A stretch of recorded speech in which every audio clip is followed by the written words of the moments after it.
Hey everyone, welcome to Holistic Lifestyle Tips, Getting Real About the Woo-Woo. I'm Becky Russell, owner of wellness company Hope Essential, and I am an essential oil educator and a holistic lifestyle educator. I just love to teach.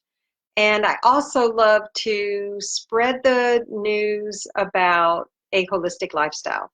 I feel it served me well, and I just feel compelled to share that information in case it helps someone else. And I started this series to dispel the myth about what holistic means and who it's for. It's really for anyone who has an open mind to approaching wellness in a different way. Traditionally, with American medicine, it's disease treatment, and I didn't really see the benefits of that in my family. So I chose this route, and it's preventative and proactive. That's the approach. And it's treating the entire body, mind, body, and soul from the inside out, not just treating symptoms. So you're getting to the root of the issue. And when I found the essential oils several years ago, they were a perfect complement to this lifestyle. The fewer chemicals you put on and in your body, the more of your chances of having a quality of life as you age. And that is really my mission, is to help people have a quality of life as they age. So I created this series, and every week we talk about a different topic, and I try to alternate emotional wellness, physical wellness, and spiritual wellness. The topic will sometimes involve one area, sometimes two, sometimes all three. And tonight is week 45, and we are going to just hang with me. We're going to get really woo-woo here. And I know in the past there's only been a couple of topics that have really been there on that edge. And I wanted to sort of ease you into this, and but really it'll be okay. What I have found when I do my wellness consults with people, there are a lot of people in pain, and they're not old either. So these are people young, midlife, and they're in a lot of pain, whether it's physical or emotional or spiritual. And the conventional ways of dealing with it have not helped them. So when you get to that point where you're desperate, then maybe you are open to some other types of therapy, or another way of thinking or approaching your health. Tonight, I want to talk about one called Theta Healing. And it was one that was very new to me until a couple of years ago, but I was so intrigued by it that I actually took a class to be trained to do Theta Healing. Unfortunately, I am not evolved enough for it to have really stuck after just one training. And I take a little while to process things, and I just am not that evolved. I'm more so than maybe the average person, but this requires a really strong, rooted, I don't know what the word is, either spiritual life or connectedness or something. But in that healing type arena, I am not evolved enough. But several of the people there were, and so we paired off and learned from each other, and it was awesome. And I do use Theta Healing on myself, and I have had Theta Healing sessions, so I can give you what my personal experience was with it. But first, let me explain to you give you an abbreviated definition of it. And also, before I start, these weekly episodes are not, the intention is not to teach you everything, to convince you to think the way I think, to win you over. All they are little teasers, maybe, if you want to call it that, about things you may not know about. And it's to open your mind to the fact that these things are out there, and I want you to do your research and come up with your plan. It has nothing to do with me. I am just sharing some things I've learned along the way. So please, don't take it as a, you have to do you're. I don't know what I'm trying to say, but these are just meant to open your eyes to these options and to explore it. I am not here to tell you everything about it or to tell you what to do. So with that, Theta Healing, their mission statement is to change the world one person at a time and show everyone their true connection to the creator of all that is, and they aim to bring forward the best in all people. The technique was created by Viana Stibble in 1995 during her own personal journey back to health after she healed from a 9-inch tumor in her leg. The story is fascinating. The technique is a meditation technique and spiritual philosophy, not specific to one religion, but accepting them all, with the purpose of getting closer to the creator. And creator can mean God, Buddha, however you see it. It is a training method for your mind, body, and spirit that allows you to clear limiting beliefs and live life with positive thoughts, developing virtues in all that we do. And it's taught to be used in conjunction with conventional medicine. But it teaches you how to put to use your own natural intuition and to rely on the unconditional love of the creator of all that is, to do the actual work. And they believe that changing your brainwave cycle to include the theta state, you can actually watch the creator of all that is create instantaneous physical and emotional well-being. It is just fascinating. So I would encourage you to look up Theta Healing and just sort of see what it's all about. I actually had a session, a friend of mine does this work, and she saw how upset I was one day at lunch about some mean girl stuff. And yes, that still happens at this age, believe it or not.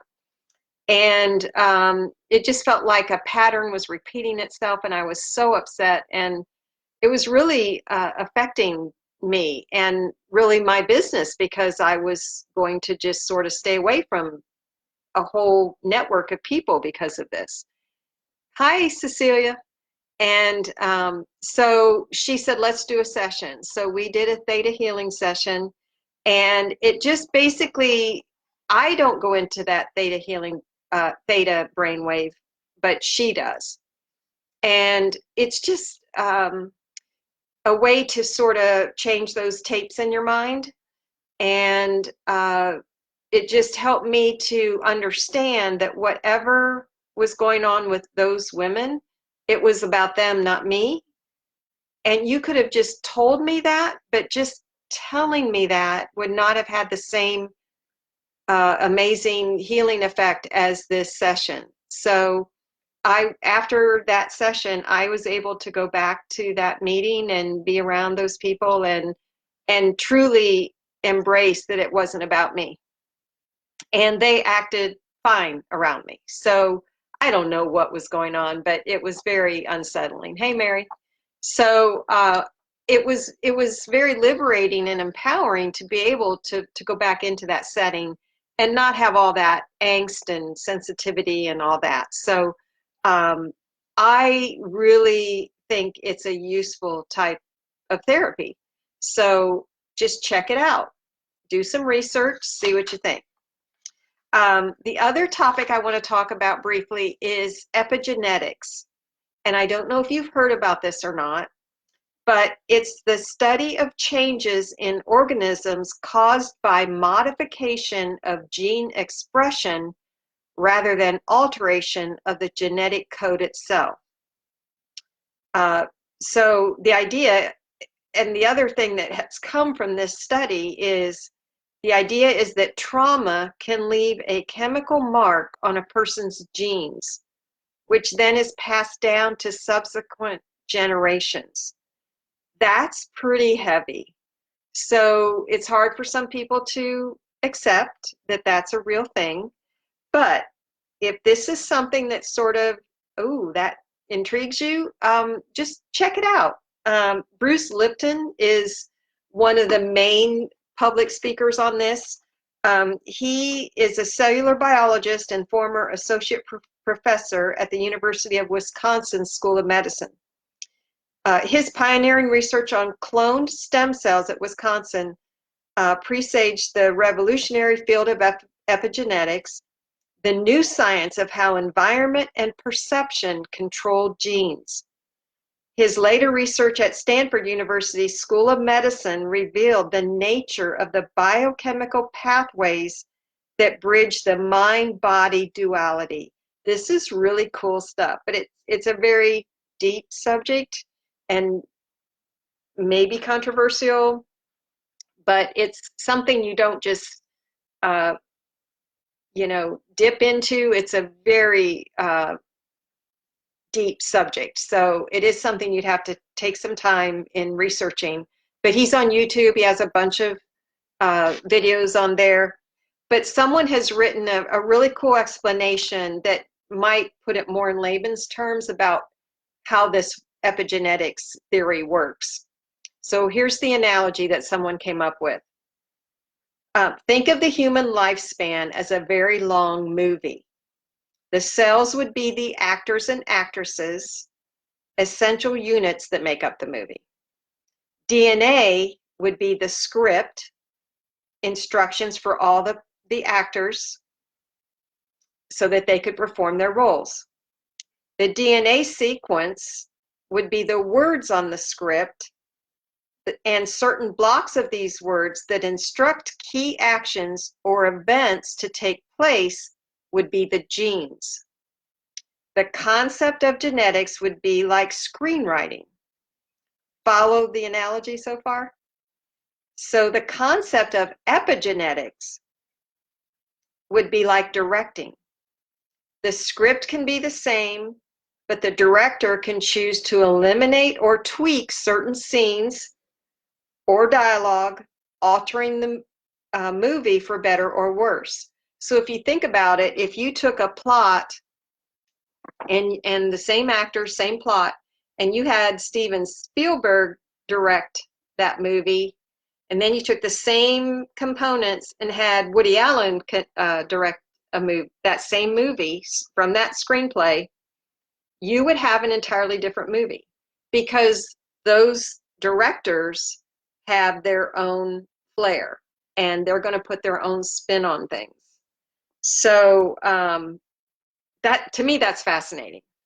And it is, again, very empowering to know that what little I have researched this, it's very empowering because we can change some things that in the past we thought we were victims of our genes. And so knowing that I don't have good genes, this is very intriguing to me to know how to affect that. So if that interests you, do your own research and see what you think. And I would love to know in the comments if you have ever heard of Theta Healing or epigenetics, and what you think, if you have. And then also know that there are other tidbits from these episodes. I have them on my website, hopeessential.com. Hey, Megan. And I have most of these videos up on my YouTube channel. And my website also has other tips about essential oils and holistic lifestyle. So I would love to just have you, if you haven't already signed up to get my newsletter, please do so. And also follow me on my Facebook business page, Hope Essential LLC. And that way you'll know You'll get the reminders of these holistic lifestyle tips and any other events I have. So hope you enjoyed this. Hope you learned something. Till next time, choose you, choose natural, choose now.